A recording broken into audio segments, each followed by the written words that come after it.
Hello and welcome to the Deception Tips podcast, where you will learn amazing cues to detect deceit that will help you read people like never before.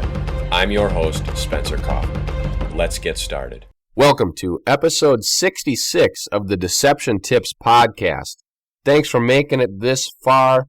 We've been having a great time learning all about how to read people, how to detect deception, how to know if someone is lying to you, and how not to be taken advantage of by other people's lies or by other people in general. You're learning how to find the truth and how to understand the truth. You're making those truthful behaviors. You're taking them and putting them from the unconscious to the conscious. So you are knowing exactly when they occur, when they happen on you, when they happen on other people, etc. I'm going to give you a little pointer here. Take some time. Practice all of these behaviors that you've learned about in the mirror. Practice listening to them. Practice seeing them. Practice what they feel like and what they look like on yourself. Then, notice on yourself. Become more self-aware and notice how they feel, what they look like, etc. when you are in conversation with others. Think about how you feel. What's going on in your mind when that happens? Are you lying? Is something else going on? Etc. Then, when you see them on other people, think about how you felt when that behavior was on you, and think about what they might feel before you decide that they are lying. Last week, we spoke about how liars prefer to conceal the truth rather than making up an entirely new story. This is because it is easier for people to remember something if it has already happened. In fact, if they try to invent something, then they have a much harder time remembering it, because now they need to remember all of those fake details every single time they are asked about the story. It could create a lot of problems. They could misstep or misspeak or do something to contradict themselves and tie themselves up. They'll be twisted up in all kinds of a web of lies or tangledness, and it won't be good. They will be caught. This is why they want to base their lie on the truth, and they'll just test or change a few details so that it's much easier for them to remember. So remember that liars want to conceal the truth rather than falsify an entirely new story. Today, we are going to switch over to breathing patterns and how liars may breathe differently when they are telling lies. Now, why would they breathe differently? Well, hopefully you know the answer to that. It is because they are stressed, they are tense, and when they're done telling a lie, they feel relieved that they finally got it out, that they finished, that they don't have to think about it anymore. They're not anxious about telling the lie. Remember, being anxious about lying is a huge thing, because lying is really not a natural behavior. We're not born and we're not good at lying. We do become better at lying with age because we obviously have more practice. The more times we lie, the better at lying we become. Now, you don't have to worry about that. You don't need to practice because, as we've said before, average person probably tells about 100 to 200 lies a day, so you don't even need to worry about it. Let's try to focus on getting that down to 50, all right? Next, breathing when lying can be tense and stressful because of all of the things that are going on physiologically inside our bodies. We're very stressed. We're very tense. Hyperventilating could be a part of that. Anxiety, stress, all of this stuff is going to affect the breathing. So that is what today's deception tip is about. Now, one thing before we dive into it is we've spoken about breathing before. We did it a while ago in deception tip number 54 when we talked about how people who attempt to conceal information, there's the concealing again. Remember, they want to conceal the truth rather than falsify an entirely new story. When they conceal information, they will breathe more rapidly, kind of like they're hyperventilating. They'll do a series of shallow breaths, then a long, deep breath after telling the lie. It's almost like a sigh of relief. They're so relieved that it's over with that they're very happy. They take that long, deep breath, and they can finally relax. So you can pay attention to that and see if that's going on, and then kind of think to yourself, why did they do that? Why did they take that long, deep breath? Did they just tell me a lie? Etc. So here we go. We're going to dive into today's deception tip, Here it is, deception tip number 66. Breathing regularly and periodically taking a deep breath followed by a long, slow exhale is done to pacify liars. Here it is again, deception tip 66. Breathing regularly and periodically taking a deep breath followed by a long, slow exhale is done to pacify liars. So we've got a couple things in here. First off is that word pacify. So this is a pacification gesture. This isn't really a breath or a sigh of relief as in the last one we just talked about. This is done to pacify. So what were some other pacification gestures that are related to breathing? Well, we have chimpanzee lips, where they would exhale or breathe through their chimpanzee lips, kind of as a pacification, stress relief. We also have, that was episode 63. In case you missed it, it was only a few of them ago. Hopefully you remembered. The other one is episode 46, where we spoke of pursed lips. Now in this one, liars would kind of puff up their cheeks like a pufferfish or a blowfish, and then exhale slowly through the pursed lips to pacify the tension. So that was definitely a pacification gesture related to the lips and to breathing. So we've talked about breathing several times within these other tips before, but never solely on breathing other than deception tip 54. So that means that breathing, obviously, it's exactly like the lips. Without breathing, you can't lie. That means breathing is involved in every single lie that's told. Well, obviously, right? Because we need to breathe in order to speak. We need to breathe in order to live. So, by rights, then breathing is going to be involved in every lie. It's kind of like a duh fact. But anyway, it doesn't always mean that there's going to be unconscious signs in the breathing patterns that we use. So that's tougher. And breathing is so hard to recognize because we can't really hear it unless we're close. We can't see it. So it's something that you just have to go based on the muscular movements of the rest of the body, on how they're breathing. Watch the shoulders, watch the chest, the diaphragm, their throat, etc. So we're going to dig a lot more into this breathing regularly and then a longer deep breath coming up right after this. It doesn't take long to read, and it's filled with tips on detecting deception.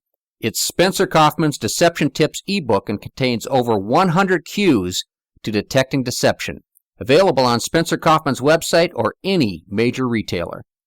Welcome back to Deception Tip episode number 66, where we're talking about breathing patterns and how people breathe when they are lying. So today we're speaking of breathing regularly and then taking a longer, deep breath later on. So it's a long breath that's done to pacify their stress and tension.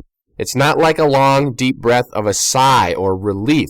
This is more of like the pursed lips. It's a long, slow exhale that's done to release the stress and the tension involved in telling a lie. So to get you an idea of kind of what type of breathing it is, we're going to go through a little bit of an exercise. I think it's a great one. It's almost like a hypnosis type thing, but it's not really a hypnosis, so there's no danger if you're driving or something. You don't have to worry because you're not going to, tune out or whatever the case may be. You won't be in some kind of a trance or something. This is simply a breathing exercise, and you're going to see that it's going to pacify and release a lot of stress and tension. So this is a bonus, but this is the type of breath that we're talking about in this tip. And we're going to run through it very quickly. So imagine that you are filled with all of this steam and anger and tension from, telling a lie or trying to tell this lie, and you're worried about it, you're stressed, you're anxious. Perhaps you are. Maybe you have a stressful job or you're very stressed right now or tense. The majority of people are carrying around a lot of stress and baggage and tension, so I'm sure this won't be very difficult to go through for you. So you're going to close your eyes. Obviously, if you're driving, you're not going to close your eyes, but you close your eyes, you're breathing regularly, and then now you're going to take a big, deep breath, and you're going to slowly exhale. And as you exhale, all of this tension and stress and anger inside of you, is going to come up from your toes. You can feel it. It's up from your toes, through your knees, up through your hips. As it comes up through your diaphragm, you're exhaling slowly. You're seeing all of this stuff being pushed out of your body. It's coming down from your head, your shoulders, right out your mouth. It's coming up through your chest and out your mouth. And as you see this being exhaled, there's that red cloud of all of this stress and anger and tension and anxiety that is leaving your body. Now you inhale this fresh, clean, blue air of peace, tranquility, and calm. And as you exhale again, that final cloud of red, stress, tension, and anxiety is leaving your body. So that is kind of the type of breath we're talking about. It's regularly breathing and then a long, slow exhale as everything is just leaving their body. So hopefully you went through that little breathing exercise for the past minute or so, and it's helped you. And you feel a little better now by not being so stressed and anxious. You've inhaled that fresh blue air, and you've exhaled all that nasty red stuff, and it's just gone. You're peaceful now. That is how these liars are using this type of breathing. It's to help them feel that peace and to give them a little bit of pacification. It's to pacify the lying. So it's not like a sigh of relief. There's a difference. So hopefully you realize the difference, because it's kind of tough for me to demonstrate on the air here because you can't really see me, or you can't, with a sigh of relief, you can clearly see all of the body language around that. In addition, you can probably hear it a little bit more too. Whereas with this breathing, it's that longer, slow exhale and regular breaths that aren't as obvious. So that's the difference there. But keep in mind, breathing is a little bit harder to notice. Like I said, you need to be paying attention to the body language around the breathing. When someone sighs, what do you see?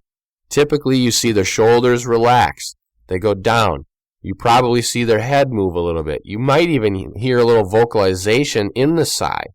How about when someone's breathing rapidly? What are you going to see? Or hyperventilating. You may see their shoulders up and down, up and down. You may see their diaphragm in, out, or their chest heaving back and forth. So you're not going to see the breath. You might not even hear the breath, but you're going to see the movements. When they have that sigh, or that, not even the sigh, when they have that pacification breath, what do you see? Well, in that other tip, we talked about the pursed lips. So you might even see their lips doing something, the pufferfish action. You might see chimpanzee lips.